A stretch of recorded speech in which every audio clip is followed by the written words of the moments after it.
to study the cadaver before they actually dissect. They can note any anatomic anomalies, disease processes, and compare them against normal.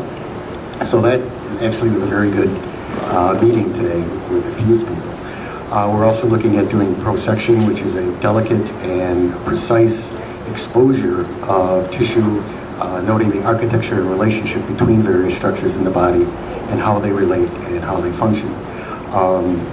We're also looking in developing an osteology program where we would generate skeletons again for study. So a few of the other things we've got planned are a bit further down the road, but we're terribly excited about the opportunity to come back to the district and are grateful for all the efforts that Warren and Peter and his staff have made that will allow us to come back. And I would welcome any of you, if you have any questions about how we might support you and your programs, feel free to contact us. We're over there on the side and we'd be more than happy to talk with you.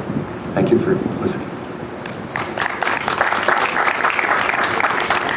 Thank you very much, Paul.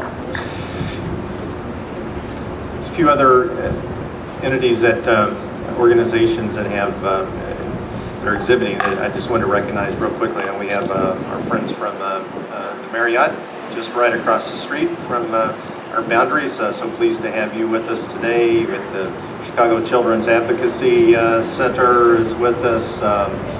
Barton Senior Living Center is with us today. A number of others that I'll get to. The FBI I know is here. The Children of Peace School is represented. Several others. But at this point, I'm going to ask another one of our terrific partners that provides just an excellent service to families who have loved ones receiving medical care in the district that provide a tremendous need. It's really my pleasure to have Mike Mays with us from the Illinois Medical District Guest House.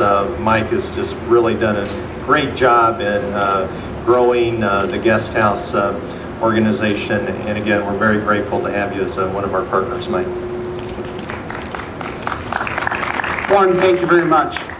I know it's a little hot out here, so I'm going to do this in 3 minutes, I promise. Again, my name is Mike Mays. I'm with the Illinois Medical District Guest House Foundation, and we have been around since 1999. In 2011, we moved over to the University of Illinois campus housing in the SSR building. You can see it on the corner over there on the corner of Polk and Damon. We started with 10 apartments. We grew from 10 apartments to 16 apartments, and we're adding 14 more. Sometime in November they'll be operational. But we're not done yet. By 2015 we will have 50 apartments. To give you an idea what that means is, guests in 2010 were 700 nights of service. Last year we did 2,800 nights of service, and this month we will surpass that and we'll be close to 4,000 nights. Next year, 5,000 to 6,000 nights of service. In the beginning, we only had families of patients who were receiving care, but a year ago we changed our dynamic. We now have cancer patients that stay with us as an outpatient, receiving their chemo and radiation in the morning and then living with us the rest of the time. Stem cell patients, and they stay sometimes over 100 days.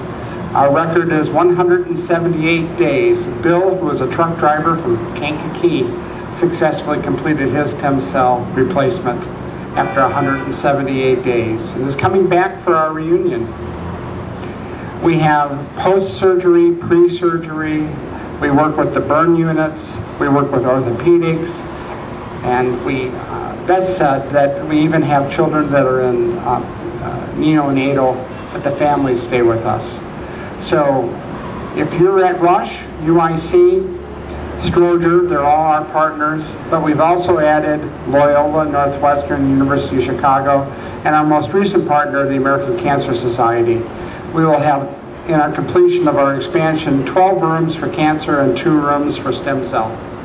And this is very, very important. No guest pays more than $55 a night. and we operate on a sliding scale. So we hope that you'd come by and take a tour. Our table is over there. And more importantly, if when the weather gets a little colder, there's a wine tasting we're doing on November 7th that we'll be sending out information by email. Again, thank you. I hope I did my 3 minutes. Thank you. Thank you so much, Mike, and please keep up the good work providing an excellent service. We heard earlier from Senator Van Pelt, who represents the medical district in the Illinois Senate. Also want to recognize Representative Art Turner, who has a display with us, and his staff assistant. Pleased to have you here.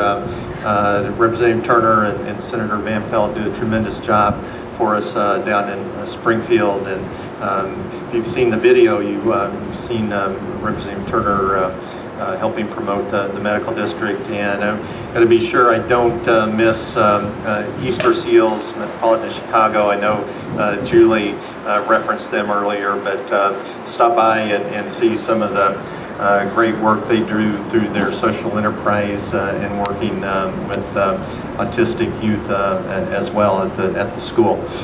Next, I'd like to have Dr. Bruce Niemeyer come up.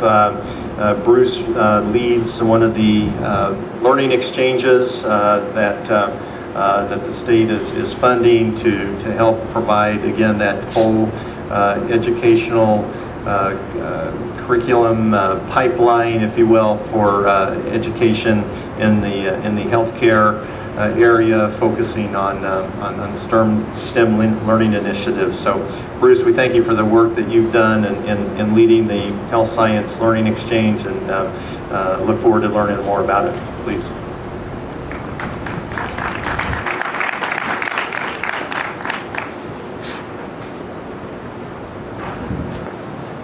Thank you. Well, thanks to Heather and Warren for giving me this opportunity to educate all of you about the Learning Exchange and what we're doing. We've already sort of talked to a number of folks that are involved with the Illinois Medical District. Dr. Kumar and Stat, I visited them and all the good work that they're doing, and certainly we're involved with Crane and trying to bring those folks together, because the purpose, at least for me today, is to educate you about the Learning Exchange and hopefully generate some ideas of how you might get connected into this important work. The Health Science Learning Exchange, I'm from the University of Illinois. I'm the Associate Vice Chancellor there in charge of special programs, and this is one of the programs that I lead. The Learning Exchange is part of a $43 million Race to the Top grant the Department of Commerce and Economic Opportunity and the Illinois State Board of Education wrote and received from the Department of Education. And it's a part of the Illinois Pathway Initiative, a larger Illinois Pathway Initiative that basically improves P through 20 education, the workforce and economic development coordination in order to build more effective talent pipelines to support the implementation of college and career readiness standards and assessments, and also to provide a strategy to meet the goal of the 60% of our adults attaining a high quality academic degree or industry credential by 2025. Who's involved with these learning exchanges? Well, first of all, the learning exchanges cover many areas. I talked about health sciences, but it also covers agriculture, food and natural resources, another learning exchange, transportation, distribution and logistics, manufacturing, research and development, information technology, architecture and construction, finance and energy. And so you can see that these are different rubrics, but they also sort of overlap. You know, a lot of the work that we're doing in health sciences also is a lot of partnership with our research and development learning exchange. We're doing a lot with health informatics with the IT learning exchange, and then a lot with manufacturing as well, so the students can start to see that you know, just because they're not interested in becoming a doctor or a nurse or a pharmacist, that they can still be involved in the health sciences arena by doing something like the development of laser technology through the manufacturing learning exchange. So there's a lot of synergy that goes on between the two. Who are the people that are around the table? Right now, the Health Science Learning Exchange, we have about 113 members across the state of Illinois who are involved with this initiative. They represent employers, employee-led groups, labor unions, professional associations, secondary and post-secondary schools, teachers and faculty, students, student organizations, community colleges and universities, school districts, economic and workforce agencies, education experts, local workforce investment boards, museums and nonprofits, and community-based types of organizations. As I mentioned, UIC leads the Health Science Learning Exchange, and it's myself, a curriculum developer from the School